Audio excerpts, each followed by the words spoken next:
جو بڑا نیک متقی پرہیزگار تھا. تو نیک متقی پرہیزگار جو تھا وہ جو ہے شرابی کبابی کو سمجھاتا تھا کہ یہ ساری چیزیں چھوڑ دیں. اب وہ سنتا نہیں تھا. تو آخر میں اس نے کہا کہ اللہ تجھے کبھی معاف نہیں کرے گا, اللہ تجھے کبھی جنت میں نہیں ڈالے گا, کچھ اس طرح کے الفاظ ہیں. جب اس طرح کی بات کی گئی تو اس وقت اللہ تعالیٰ نے دونوں کے اوپر موت جو ہے طاری کی. دونوں اللہ کے پاس پہنچ گئے. اللہ نے دونوں سے سوال, یعنی اس شخص سے سوال کیا جس نے کہا تھا کہ اللہ تجھے کبھی معاف نہیں کرے گا, تو اس سے اللہ نے سوال کیا کہ یہ بتاؤ تم کو کس نے اختیار دیا اس بات کا کہ میں کسے جنت میں ڈالوں گا, کسے جہنم میں ڈالوں گا, کسے معاف کروں گا, کسے معاف نہیں کروں گا. دس is purely on Allah side. یہ اللہ کا ڈیسیشن ہے, یہ اللہ کی مرضی ہے. بھائی یہ سمپل عقیدہ ہے, عقیدہ توحید کا ایک بنیادی مسئلہ ہے کہ کون جنت میں جائے گا, کون جہنم میں جائے گا, یہ صرف اور صرف اللہ ڈیسائیڈ کرے گا. ٹھیک ہے, آپ کہیں گے کہ بھائی ان کا ظاہر تو ایسا تھا, اس کا ظاہر ایسا تھا. ٹھیک ہے, ظاہر پہ فیصلہ کرنا ہے, کریے آپ.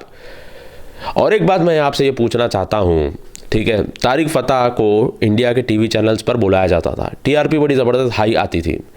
ٹی آر پی کے لیے ان کو بلایا جاتا تھا جو بھی تھا. مگر آپ مجھے بتائیے طارق فتح کے ان اسٹیٹمنٹس کی وجہ سے کہیں کمیونل رائٹس ہوئے ہیں, یا پھر طارق فتح کے ان اسٹیٹمنٹس کی وجہ سے مسلمان مرتد ہوئے ہیں؟ طارق فتح کا تو سٹینڈ کلیئر تھا. لوگ کلیئر کٹ دیکھ کے سمجھ جاتے تھے کہ بھائی یہ آدمی جو ہے ایک دم کرٹیکل ایٹیٹیوڈ کا آدمی ہے. تو کون جو ہے طارق فتح کی باتیں سن کے مرتد ہوا بتاؤ؟ کون جو ہے طارق فتح کی باتیں سن کر گمراہ ہوا, مسلمان سے جو ہے اس نے ایمان چھوڑ دیا؟ کون جو ہے طارق فتح کی باتیں سن کے جو ہے دنگا یا فساد کر دیا؟ کچھ بھی نہیں ہوا. ٹھیک ہے, تو ایک ٹی آر پی کے لیے ایسے آدمی کو لایا جاتا تھا اور پھر ڈسکشن ہوتا تھا, ایک آرگومنٹ پبلک میں چھوڑا جاتا تھا, اور لوگ سپورٹ میں بھی آتے تھے, لوگ اگینسٹ میں بھی آتے تھے, اور اس طرح کی چیزیں ہوئی. اور پھر جب یہ آدمی گزر گیا ہے تو اس آدمی کے بارے میں اس طرح کا یعنی کہ بیان کرنا کہ آدمی فی الحال جہنم میں ہے, جہنم کی کرسی پر بیٹھا ہے, جہنم پہنچ چکا ہے.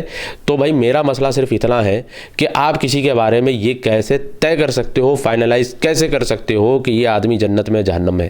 عامر لیاقت کا بھی جب انتقال ہوا تھا پاکستان میں, تو جو اہل حدیث عالم ہے شیخ خلیل الرحمان جاوید صاحب, انہوں نے جو ہے یہ دعا کی انا للہ و انا الیہ راجعون. تو اہل حدیث ان کے اوپر چڑھ گئے, بولنے لگے کہ بھائی آپ ایسے کیسے اس کے لیے دعا کر سکتے ہو؟ تو انہوں نے کہا کہ بھائی اس کے آخری لمحات کیا تھے آپ کو کیا پتا؟ اور شیخ خلیل الرحمان جاوید نے کہا کہ عامر لیاقت کا جو مالی اور جو واچ مین تھا وہ دیکھ رہے تھے کہ 2 دن تک, مرنے سے 2 دن پہلے تک وہ کنٹینیوس روتا رہا.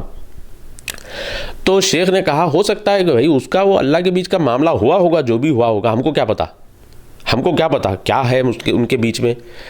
اب جو طارق فتح کا بھی جو معاملہ ہے, بھائی آپ اس کو سیدھا جہنم پہنچا رہے ہو, بھائی لاسٹ لمحات میں کیا ہوا ہوگا ہم کو کیا پتا؟ بستر پر اس کے ساتھ کیا حالات ہوئے ہوں گے, اس کو کیا ریئلائزیشن ہوا ہوگا, کیا اس نے بات کی ہوگی, کیا اس کو احساس ہوا ہوگا, وی ڈونٹ نو. ہم کو اس چیز کا علم بالکل نہیں ہے. تو اس بارے میں بات کرنا, میرے خیال سے اس بارے میں جرت کرنا, اپنا ایمان خراب کرنا اور اپنی آخرت خراب کرنا. اچھا ایک بات یہاں پر یہ بھی ہے, لوگ کہہ رہے ہیں کہ نہیں آپ نے بھی تو خمینی کے بارے میں ٹویٹ کیا تھا, مرسی کی موت پر بھی آپ نے جو ہے خوشی ظاہر کی تھی, قرضاوی کے موت پر آپ نے خوشی ظاہر کی تھی. دیکھیے خوشی ظاہر کرنا الگ ہے, خمینی کے لیے دعا کرنا الگ ہے, اور کسی کے بارے میں یہ کہنا کہ یہ جہنم چلا گیا بولنا الگ ہے. میں نے کبھی یہ نہیں کہا کہ خمینی جہنم میں ہے, میں نے کبھی یہ نہیں کہا کہ مرسی جہنم میں, کبھی میں نے نہیں کہا کہ قرضاوی جہنم میں. یہ وہ لوگ ہیں جن کے فتاوے, جن کے نظریات کی وجہ سے لوگوں میں قتل و غارت گری ہوئی ہے, مسلمانوں کا خون بہا ہے, غیر مسلموں کا خون بہا ہے. ٹھیک ہے, طارق فتح کا تو سٹینڈ کلیئر تھا. لوگ کہتے ہیں کہ طارق فتح منافق تھا. بھائی منافق تو اسے کہتے ہیں جو سام میں اچھا لگتا ہے اور پیچھے سے جو ہے کام کرتا ہے.